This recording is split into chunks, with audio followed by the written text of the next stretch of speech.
जय हिंद साथियों, आप सभी का बहुत बहुत स्वागत है सक्सेस वर्ल्ड एमसीक्यू चैनल पर। तो दोस्तों, आज की इस वीडियो में बिहार मध्य निषेध सिपाही की परीक्षा के लिए प्रैक्टिस सेट नंबर 15 को कवर करेंगे। तो जल्दी जल्दी से आप सभी लाइव में जुड़ जाइए। सभी को गुड इवनिंग, गुड इवनिंग। तो फ्रेंड्स, आज के सेशन का पहला प्रश्न है, वर्ष 2022-23 के लिए केंद्रीय बजट को लोकसभा में किसने प्रस्तुत किया था। बिल्कुल टॉप लेवल का प्रश्न है। और देखिए, अगर आपको इन सेट में पहले से किसी भी प्रश्न का आंसर पता है तो आंसर करने के लिए नीचे आप लोगों को लाइव चैट का ऑप्शन मिल रहा है, इसलिए प्रत्येक स्टूडेंट को आंसर करना है। तो देखिए, पहले प्रश्न का आंसर क्या होगा। तो जो ही बच्चे डी ऑप्शन दिए हैं, आपका बिल्कुल सही जवाब है निर्मला सीतारमण ने। क्योंकि आप सभी जानते हैं कि केंद्रीय बजट को कौन पेश करता है, तो वित्त मंत्री पेश करता है। और वर्तमान में भारत के वित्त मंत्री कौन है, तो निर्मला सीतारमण है। और देखिए, आपको ध्यान रखना है, ये जो बजट पेश किया जाता है, कब पेश किया जाता है, तो डेट याद रखना है, 1 फरवरी को पेश किया जाता है। दूसरा प्रश्न है, भारत में सबसे छोटी तटरेखा किस राज्य की है। चलिए, दूसरे प्रश्न के लिए फटाफट से आंसर बताएंगे। तो भारत में सबसे छोटी तटरेखा किस राज्य की है। तो सभी का आंसर आ रहा है ए ऑप्शन ए। तो सही जवाब है गोवा राज्य।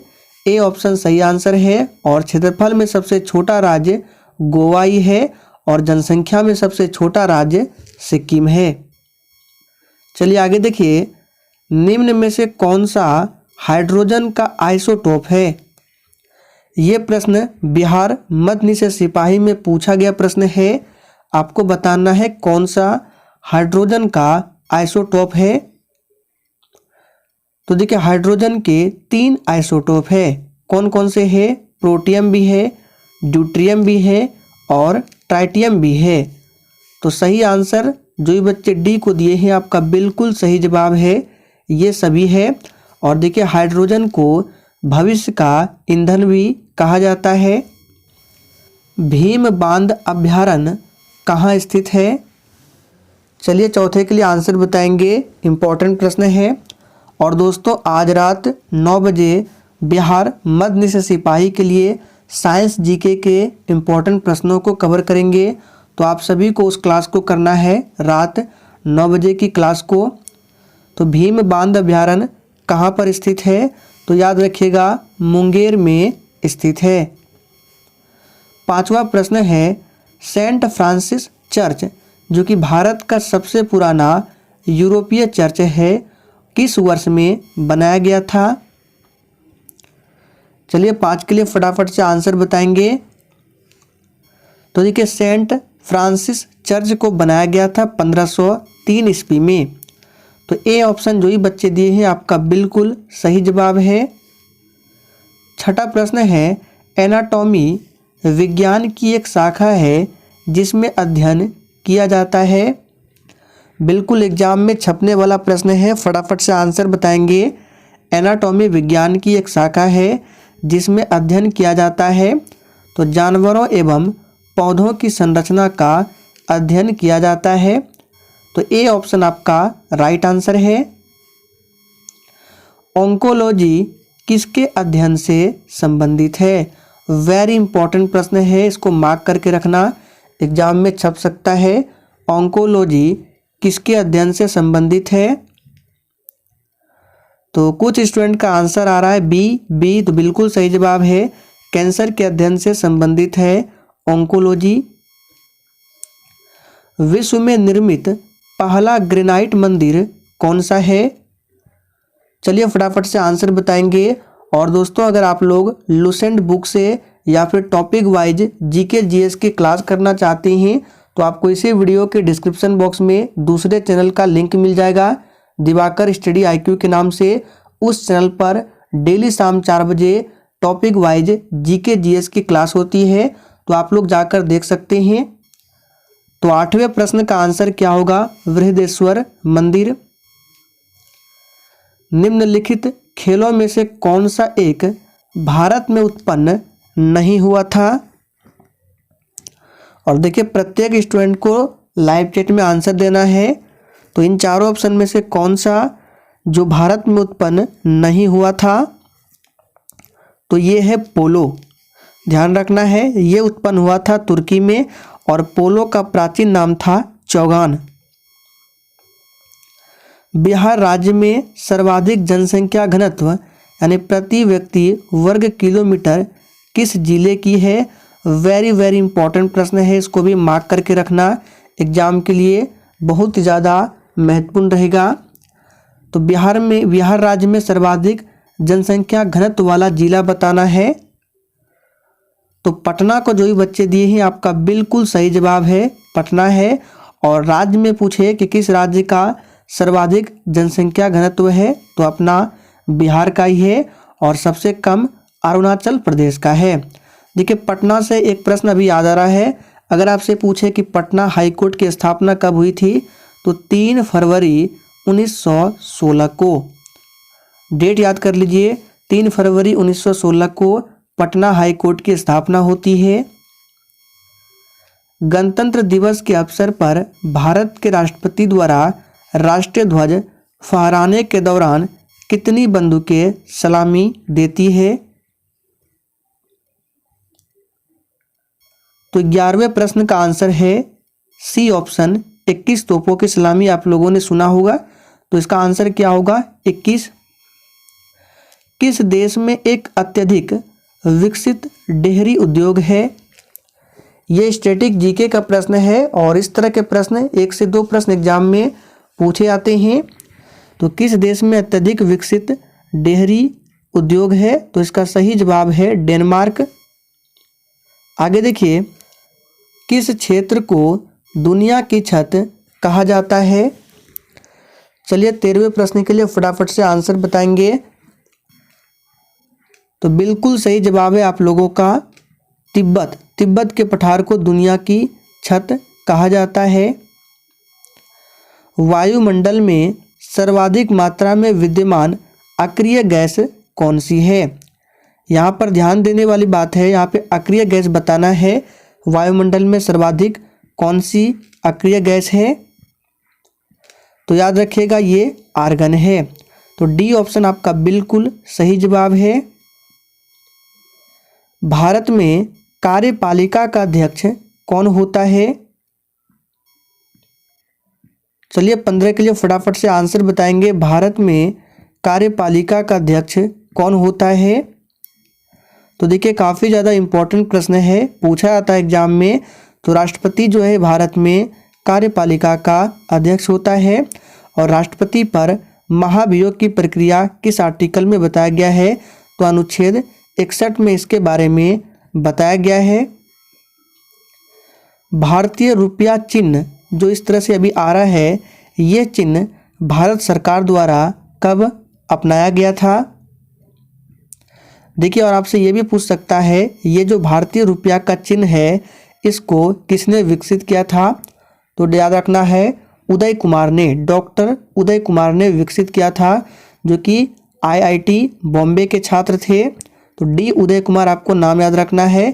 इसका सही जवाब क्या होगा? सी ऑप्शन 2010 में। जनगणना 2011 के आधार पर बिहार में शिशु लिंगानुपात क्या है? चलिए 17 नंबर के लिए फटाफट से आंसर बताएंगे। जनगणना 2011 के आधार पर बिहार में शिशु लिंगानुपात क्या है? तो देखिए बिहार से रिलेटेड प्रश्न है और एग्जाम में काफ़ी बार रिपीट भी हुआ है। तो याद रखिएगा ये है 935। कितना है? 935 है। संघ लोक सेवा आयोग के प्रथम अध्यक्ष कौन थे? और दोस्तों सेशन के लास्ट में आप सभी को बिल्कुल ईमानदारी पूर्वक अपना अपना स्कोर कमेंट करके हमें ज़रूर बताना है। तो 18वें प्रश्न का आंसर जो ये बच्चे बी को दिए हैं आपका बिल्कुल सही जवाब है सर रोज बारकर। ध्यान रखना है। और वर्तमान में कौन है संघ लोक सेवा आयोग के अध्यक्ष? तो मनोज सोनी है। सन 2011 की जनगणना के अनुसार बिहार राज्य का जनसंख्या घनत्व क्या है? चलिए 19 नंबर के लिए फटाफट से आंसर बताएंगे। तो 2011 की जनगणना के अनुसार बिहार राज्य का जनसंख्या घनत्व 1106 है। तो डी ऑप्शन आपका बिल्कुल सही जवाब है। और भारत में पहली बार जनगणना पूछा जाता है तो 1872 में भारत में पहली बार जनगणना, और जनगणना जो है प्रत्येक 10 वर्ष के अंतराल पर होता है। भारत की राष्ट्रीय आय को किसकी सहायता से मापा जाता है? बिल्कुल टॉप लेवल का प्रश्न है। यही सब प्रश्न तो एग्जाम में छपता है। चलिए आंसर बताएंगे फटाफट से। तो देखिए, भारत की राष्ट्रीय आय को किसकी सहायता से मापा जाता है? तो उत्पाद विधि, आय विधि, व्यय विधि, यानी कि उपरोक्त सभी से। और भारत में राष्ट्रीय आय का अनुमान सबसे पहले किसने लगाया था? तो दादा भाई नौरोजी ने। न्यूमिज्मेटिक किसके अध्ययन से संबंधित है? ये प्रश्न ऑलरेडी बिहार पुलिस में पूछा गया प्रश्न है। चलिए आंसर बताएंगे किसके लिए। तो देखिए इसका आंसर क्या होगा, तो याद रखिएगा। तो इसका आंसर है सिक्कों के अध्ययन से संबंधित है। अलाई दरवाजा किस ऐतिहासिक स्मारक परिसर में स्थित है? तो 22वें प्रश्न का आंसर क्या होगा? तो जो ही बच्चे कुतुब मीनार को दिए हैं आपका बिल्कुल सही आंसर है। कुतुब मीनार कहाँ पर है? तो दिल्ली में है। और अलाई दरवाजा को किसने बनवाया था? तो अलाउद्दीन खिलजी ने। और आपको याद होगा तोता ए हिंद के नाम से किसे जाना जाता है? तो अमीर खुसरो, जो कि अलाउद्दीन खिलजी के दरबार में ही रहते थे। इंडिया गेट का निर्माण उन भारतीय सैनिकों की याद में किया गया था जो इस दौरान मारे गए थे। सिपाही विद्रोह, प्रथम विश्व युद्ध, द्वितीय विश्व युद्ध या भारत चीन युद्ध। देखिए सिपाही विद्रोह कब होता है? तो आप सभी को पता है ये 1857 में सिपाही विद्रोह होता है। कहाँ से शुरू होता है सिपाही विद्रोह? तो उत्तर प्रदेश के मेरठ से, जिसको 1857 की क्रांति भी कहा जाता है। प्रथम विश्व युद्ध की बात करें तो सभी को पता है 1914 से 1918 तक, और द्वितीय विश्व युद्ध 1939 से 1945, और भारत चीन युद्ध 1962 जो है, इसी में याद रखिएगा पहली बार भारत में राष्ट्रीय आपात लगाया गया था। तो आपसे पूछ सकता है कि भारत में पहली बार राष्ट्रीय आपातकाल कब लगा था? तो 1962 में। किस युद्ध के दौरान? तो भारत चीन युद्ध के दौरान। तो यहाँ पे 23 का आंसर क्या होगा? तो सही जवाब है प्रथम विश्व युद्ध। ऑर्निथोलॉजी क्या है? यानी आपको बताना है ऑर्निथोलॉजी किसके अध्ययन से संबंधित है। तो 24वें प्रश्न का आंसर जो ये बच्चे डी दिए हैं आपका बिल्कुल सही जवाब है, पक्षियों के अध्ययन से संबंधित है। 18 कैरेट सोना में सोना का प्रतिशत कितना होता है? तो देखिए ये प्रश्न ऑलरेडी आपके एग्जाम में पूछा हुआ प्रश्न है और बिहार पुलिस में भी पूछा गया प्रश्न है। तो इसमें 75% होता है सोना का प्रतिशत। लोहा के गैल्वनीकरण में कौन सी धातु प्रयुक्त होती है? तो 26 नंबर का आंसर जो ये बच्चे जेडन को दिए हैं आपका बिल्कुल सही जवाब है, यानी जिंक धातु। ध्वनि तरंगे नहीं चल सकती है। और आपसे ये भी पूछता है एग्जाम में कि ध्वनि तरंग किस प्रकार की तरंग है और प्रकाश तरंग। तो ध्वनि तरंग जो है आपको याद रखना है, हमने इसके लिए आपको एक ट्रिक बताया था। तो ध्वनि जो है ये है अनुदैर्घ्य तरंग, यहाँ पे लिख देते हैं अनुदैर्घ्य। तो इसमें भी द आ रहा है, ध्वनि में भी ध आ रहा है, यानी अनुदैर्घ्य तरंग है ध्वनि, और प्रकाश तरंग जो है अनुप्रस्थ है। तो ध्वनि तरंगे नहीं चल सकती है निर्वात में। ध्वनि तरंगे सबसे अधिक ठोस में, उसके बाद द्रव में और सबसे लास्ट गैस में। तो यहाँ पे सही आंसर सी ऑप्शन है। फ्रांसीसी सहायता से 1765 में एक आधुनिक शास्त्रागार की स्थापना हुई थी। आपको बताना है कहाँ पर। तो 28 नंबर का आंसर है सी ऑप्शन। कहाँ पर? सी नहीं, इसका आंसर है डी ऑप्शन, डिंडीगुल में। याद रखना है, डिंडीगुल में। पटना में अनुशीलन समिति की शाखा स्थापित की थी। ये प्रश्न आप लोगों के लिए इम्पोर्टेंट है, ध्यान रखें। पटना में अनुशीलन समिति की शाखा स्थापित किसने की थी? तो सचिंद्र नाथ सान्याल ने। याद रखना है, किसने? सचिंद्र नाथ सान्याल ने। मानव ने आग का प्रयोग किस काल में प्रारंभ किया था? और देखिए, जितने भी लोग सेशन को अभी लाइव में वॉच कर रहे हैं, सभी लोगों ने अभी तक लाइक नहीं किया है। तो देखिए, अगर आपको कंटेंट पसंद आता है, पढ़ाने का तरीका पसंद आता है, तो आप सभी सेशन को दिल से ज़रूर लाइक किया करें। तो 30वें प्रश्न का आंसर क्या होगा? तो सही जवाब है नवपाषाण काल। मानव ने सर्वप्रथम किस धातु का प्रयोग किया था? देखिए, ये सभी प्रश्न बहुत इजी है, लेकिन यकीन मानिए एग्जाम में काफ़ी बार पूछा गया प्रश्न है। तो 31 नंबर का आंसर क्या होगा? तो सही जवाब है तांबा। और पीतल जो है पूछा जाता है किसका मिश्र धातु होता है? तो तांबा प्लस जिंक। याद रखना है, Cu प्लस Zn का ये क्या होता है? मिश्रण होता है, पीतल। सिंधु घाटी सभ्यता मानव इतिहास के किस काल से संबंधित है?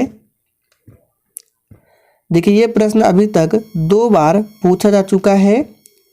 तो 32 नंबर का आंसर जो होगा, ऑप्शन चला जाएगा बी के साथ, आद्य ऐतिहासिक काल से संबंधित है। हड़प्पा के स्थलों में कांस्य नर्तकी की मूर्ति कहाँ से प्राप्त हुई है? हमने आपको बताया था हड़प्पा की खोज 1921 में किसके द्वारा? दयाराम साहनी के द्वारा किया गया था। और 1922 में मोहनजोदड़ो की खोज की गई थी, किसके द्वारा? तो राखल दास बनर्जी के द्वारा। तो यहाँ पे हड़प्पा के स्थलों में कांस्य नर्तकी की मूर्ति कहाँ से प्राप्त हुई है? तो मोहनजोदड़ो से। और देखिए, मोहनजोदड़ो का शाब्दिक अर्थ होता है मृतकों का टीला। और वर्तमान समय में मोहनजोदड़ो जो है पाकिस्तान के सिंध प्रांत में सिंधु नदी के किनारे बसा हुआ है। और हड़प्पा जो है रावी नदी के किनारे। कालीबंगा आप सभी जानते हैं कहाँ पर है, कमेंट करके बताएंगे। सिंधु सभ्यता में विशाल नगर कहाँ से प्राप्त हुआ है? चलिए दोस्तों, 34 के लिए फटाफट से आंसर बताएंगे। तो विशाल जो नगर जो प्राप्त हुआ है सिंधु सभ्यता में, ये कहाँ से प्राप्त हुआ है? तो इसका सही आंसर क्या होगा? तो याद रखिएगा, ये प्राप्त हुआ है मोहनजोदड़ो से। राष्ट्रीय खेल दिवस किस खिलाड़ी के जन्म दिवस के अवसर पर मनाया जाता है? वेरी वेरी इंपॉर्टेंट प्रश्न है, मार्क करके रखिएगा। और आपको ये जरूर याद रखना है, राष्ट्रीय खेल दिवस। तो आप लोग थोड़ा सा कमेंट करके बताएंगे राष्ट्रीय खेल दिवस कब मनाया जाता है। 2 से 3 बार एग्जाम में पूछा जा चुका है। तो याद रखिएगा, इसका सही जवाब है ध्यानचंद के जन्म दिवस पर राष्ट्रीय खेल दिवस मनाया जाता है। विश्व पर्यावरण दिवस कब मनाया जाता है? तो देखिए, दिवस से संबंधित आपके एग्जाम में 100% एक प्रश्न हमेशा पूछे जाते हैं। तो 5 जून को विश्व पर्यावरण दिवस, 11 जुलाई को विश्व जनसंख्या दिवस। याद रखना है 5 सितंबर आप सभी जानते हैं शिक्षक दिवस। और याद रखना है 14 नवंबर, ये काफ़ी बार रिपीट हुआ है। तो विश्व मधुमेह दिवस 14 नवंबर को। 28 फरवरी विज्ञान दिवस। राष्ट्रीय विज्ञान दिवस कब मनाया जाता है? देखिए, ये प्रश्न आ गया और अभी हमने आपको बताया राष्ट्रीय विज्ञान दिवस। तो देखिए, राष्ट्रीय विज्ञान दिवस जो है 28 फरवरी को मनाया जाता है, ध्यान रखना है। 22 मार्च पूछा जाता है। तो विश्व जल दिवस 22 मार्च और बिहार दिवस भी 22 मार्च को ही मनाया जाता है। 22 अप्रैल को विश्व पृथ्वी दिवस, 22 मई को विश्व जैव विविधता दिवस, 1 दिसंबर को विश्व एड्स दिवस मनाया जाता है, सभी को ध्यान रखना है। 16 सितंबर को विश्व ओजोन दिवस। पंडित जवाहरलाल नेहरू के जन्म दिवस 14 नवंबर को भारत में कौन सा दिवस मनाया जाता है? तो एक तो अभी हमने आपको बताया कि 14 नवंबर को विश्व मधुमेह दिवस मनाया जाता है, और 14 नवंबर को क्या मनाया जाता है, तो बाल दिवस भी मनाया जाता है। किसके जन्म दिवस पर, तो पंडित जवाहरलाल नेहरू, जो कि भारत के प्रथम कौन थे, प्रधानमंत्री थे। महात्मा गांधी की आत्मकथा माई एक्सपेरिमेंट विथ ट्रूथ मूलतः किस भाषा में लिखी गई है। तो देखिए दोस्तों, आपको याद रखना है कि ये जो आत्मकथा है माई एक्सपेरिमेंट विथ ट्रूथ किसकी आत्मकथा है, तो MK गांधी, महात्मा गांधी की आत्मकथा है। और ये किस भाषा में लिखी गई है, तो गुजराती भाषा में। चलिए महात्मा गांधी से संबंधित कुछ इम्पोर्टेंट पॉइंट बताते हैं। सबसे पहले महात्मा गांधी दक्षिण अफ्रीका से 9 जनवरी 1915 को भारत लौटे थे, इसलिए प्रत्येक वर्ष 9 जनवरी को प्रवासी भारतीय दिवस मनाया जाता है। और महात्मा गांधी ने 1917 में बिहार के चंपारण में आंदोलन किया था, जिसको बोला जाता है चंपारण सत्याग्रह। और ये महात्मा गांधी का भारत में पहला सत्याग्रह था, याद रखना है। आप लोग हमें कमेंट करके थोड़ा सा बताएंगे खेड़ा सत्याग्रह कब हुआ था। और एक प्रश्न बार बार बनता है कि महात्मा गांधी ने कांग्रेस के किस अधिवेशन में भाग लिया था, तो 1924 के बेलगांव अधिवेशन में महात्मा गांधी ने भाग लिया था। और दूसरा गोलमेज ये भी याद रखना है, पहला गोलमेज सम्मेलन 1930 में हुआ था, दूसरा गोलमेज सम्मेलन 1931 में, और तीसरा हुआ था 1932 में। तीनों सम्मेलन में भाग लिया था बाबा यानी कि डॉक्टर भीमराव अंबेडकर ने, और दूसरा गोलमेज सम्मेलन में भाग लिया था महात्मा गांधी ने। महात्मा गांधी जन्म भी पूछा जाता है 2 अक्टूबर 1869। तो दोस्तों आज के लिए इतना ही। अगर आप लोगों को सेशन थोड़ा भी पसंद आया हो तो आप लोगों को सेशन को अपने मित्रों के साथ अधिक से अधिक जरूर शेयर करना है।